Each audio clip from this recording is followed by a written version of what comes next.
Eu já estou no escritório de advocacia, Dr. Sandro Gregório da Silva, e hoje nós vamos falar um pouquinho a respeito das eleições que já terminaram. Tivemos o segundo turno e acho que milhões de pessoas estavam apreensivas com o resultado do segundo turno. Movimentou o nosso país, até fora do país. Eu estou aqui com o Dr. Sandro, porque foi só com ele que nós conversamos a respeito do assunto, e agora nós podemos falar livremente e dar também nosso parecer a respeito de tudo o que aconteceu. Tudo bem contigo? Bom dia. Bom dia, Tamires. Bom dia a todos os seus telespectadores que nos acompanham nesse momento. Sempre um grande prazer estar aqui com você.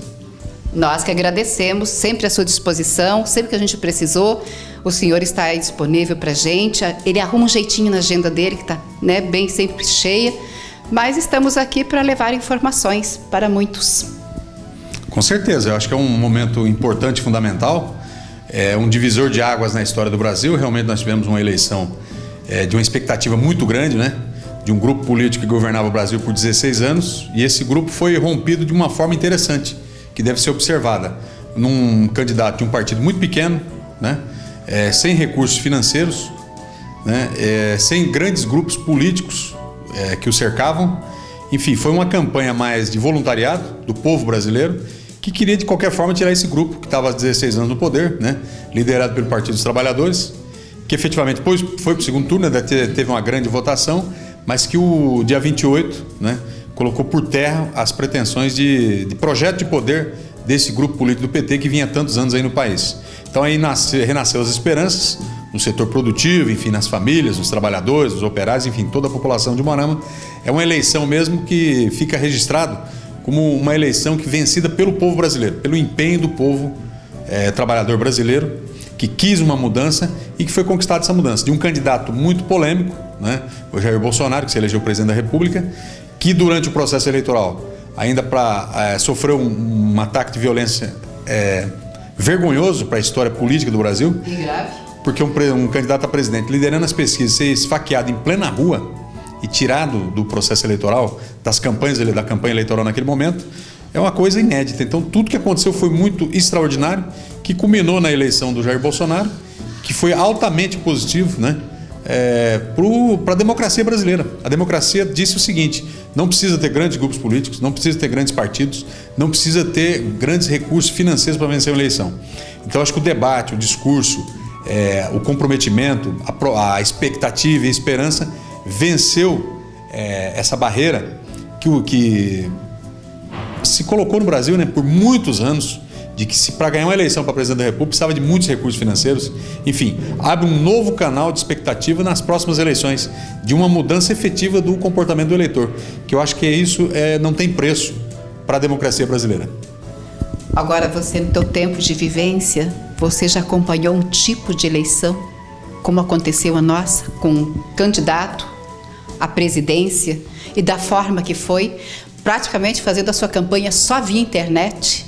Para começo de conversa, o Bolsonaro tinha um tempo escassíssimo na TV. 8 segundos. 8 segundos? Misericórdia. Oi, boa noite, tudo bem? Tchau. Então, como que você vê tudo isso? Então, na verdade é o seguinte, a internet, as redes sociais cravou em definitivo a sua participação na vida das pessoas, né? Para o bem e para o mal. Tem a questão das fake news, né? Que atravanca o sistema, o processo, também desqualificam as pessoas, às vezes de forma injusta, coloca palavras na boca das pessoas que efetivamente não disseram, mas no contexto geral, entre o bom e o ruim, foi altamente positivo essa questão das redes sociais para esta eleição. E o Bolsonaro deve muito, né? Até outro dia me perguntaram sobre a questão de calar a imprensa, enfim. O Bolsonaro acho que é a última pessoa que quer atacar, por exemplo, a liberdade de expressão, porque ele disse o que bem quis, né, nas redes sociais. Ele implementou um projeto diferente, ele teve espaço para fazer isso e ele jamais foi impedido pela justiça ou por qualquer outro organismo, né?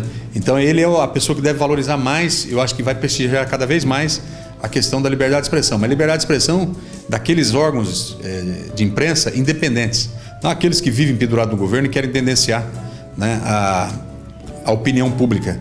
Isso acontece com os grandes grupos de comunicação, que têm acesso a grandes recursos e que efetivamente agora vão ter que passar a viver de comerciais, vão ter que vender jornais por assinatura, porque eu acredito que esse governo não vai fortalecer esse sistema e não deve mesmo tirar dinheiro de leite, de creche, de hospitais, para dar para a imprensa falar bem do governo, né? Seja isso a nível municipal, estadual ou federal. Eu acho que tem que ter a independência da imprensa e a imprensa tem que viver do seu trabalho. Então, eu acredito o seguinte, que a rede social veio para democratizar a informação. Antes você tinha o grande político, ele tinha uma emissora de rádio, quando ele podia, ele tinha uma emissora de televisão ou um grande jornal. Hoje não há mais necessidade. Com as redes sociais, com a internet, na forma que está, as pessoas podem hoje, né, lançar seus projetos, suas ideias através das redes sociais e com isso ganhar adeptos, admiradores, como aconteceu com o Jair Bolsonaro, que se sagrou presidente da República, rompendo todas as barreiras possíveis e que não eram imaginadas há alguns anos atrás. Então houve realmente uma mudança de paradigma, de comportamento, o que é muito bom para todo mundo. Ele já está começando a fazer as coisas. O que você acha? Ministérios. Então, acho que foram grandes, já iniciou cumprindo uma promessa de campanha, que era não negociar cargos, não com grandes partidos, enfim.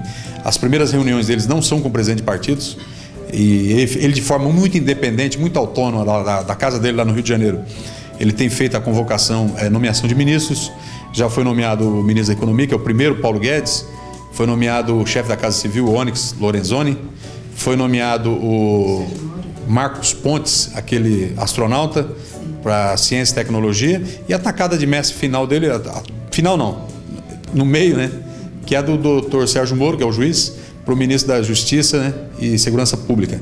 Então, efetivamente, ele tem conduzido o processo de uma forma que tem, inclusive, mantido as velhas raposas de formas respeitosas em relação a ele. Ele largou esses grandes grupos políticos de lado e tem feito uma convocação independente e autônoma. Eu acho que ainda falta em torno de 10 ou 12 ministros que serão ainda convocados. Eu acredito que vai todos na mesma linha. E os partidos e os políticos lá eleitos terão que respeitar isso, que é muito importante, porque da forma que vinha sendo feito anteriormente, concluiu que não dava certo. A Lava Jato demonstrou isso para nós.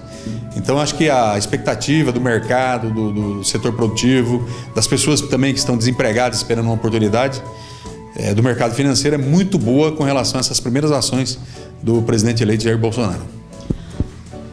Estão fazendo movimentos para que o doutor Sérgio Moro não assuma. Por quê? Eu acredito o seguinte, o doutor Sérgio Moro... Medo, insegurança? Na verdade, ele está rompendo ali uma carreira, né? Ele vai ter que exonerar do cargo de juiz federal, né? Já está bem avançado na carreira. Ele vai entrar num trabalho para ganhar menos, né? De ministro de Estado, ganha menos que um juiz federal na posição que ele está. E essas posições, para mim, não tem qualquer valor jurídico ou mesmo de opinião. É um nada, vamos dizer assim. Porque as pessoas que foram processadas e presas pelo juiz não querem que o juiz avance para um cargo que vai comandar a Polícia Federal, né? E já vem com projetos ali de ataque à corrupção e das organizações criminosas. Então, efetivamente, o projeto dele é excelente, é ótimo para o país, né? Então, as pessoas que estão criticando ele, que não querem que ele vá, são as pessoas que justamente ele puniu de forma exemplar com aquele cargo de juiz. E agora ele vai ter um cargo com todo o aparato federal, né? Da Polícia Federal, enfim, para poder, da Força Nacional de Segurança, enfim, de todos os dispositivos que tem o governo federal, toda a estrutura de um superministério para atacar e combater de forma, né, com muita energia essa questão da corrupção no Brasil, que é um câncer que mata o país em várias esferas, né, que rouba os sonhos das pessoas, que tira o emprego do trabalhador, que tira a escola da criança, que tira o medicamento, a UTI, enfim, tira os hospitais das pessoas que precisam de tratamento no Brasil. Então, é óbvio, era de se esperar que essas pessoas fizessem esse tipo de movimento, mas o movimento, para mim, que não tem valor absolutamente nenhum de dizer que ele estava planejando ser ministro, que estava trabalhando daquela forma para ser ministro. Isso é consequência do trabalho dele. O trabalho que você faz bem feito vai te levar num nível superior, num cargo superior, para você fazer mais bem feito ainda e fazer ainda de mais longo alcance. Então, é justamente o que aconteceu com ele. Eu acredito que ele vai ficar por um período ainda nesse ministério e depois vai para o Supremo Tribunal Federal, num cargo vitalício, que vai ter lá 30 anos de trabalho ainda na Suprema Corte do Brasil. Acho que o futuro dele é esse. A equipe de advogados do Lula estão fazendo de tudo para que o Lula seja solto esse ano. Será que a insegurança, doutor Sérgio Moro assumindo e ele não sair tão cedo? Na verdade é o seguinte, ele está condenado, ele tem que cumprir lá uma parte da pena para depois ter uma progressão de regime. Mas existe aquela questão do questionamento de segunda instância, da prisão em segunda instância. Eles querem levar essa discussão de novo no Supremo. Eu estava vendo que parece que um pedido foi para o Fachin, ele declinou que pode cair para o Gilmar Mendes. Mas eu acho que esses ministros do Supremo têm que começar a também observar o grito das ruas, né? O que as pessoas estão querendo. O próprio Sérgio Moro vai levar como uma das prioridades no trabalho dele junto ao Poder Legislativo, junto à Câmara Federal, ao Senado, a questão de resolver essa questão em definitiva da prisão em segunda instância, e isso atinge diretamente o presidente. Mas eu acho que houve várias tentativas frustradas. Eu acho que se tiver hoje qualquer deliberação que determina a soltura do ex-presidente, vai ser um retrocesso muito grande e vai ser uma questão que vai ficar muito ruim para o Supremo Tribunal Federal, que já não goza de credibilidade perante a população.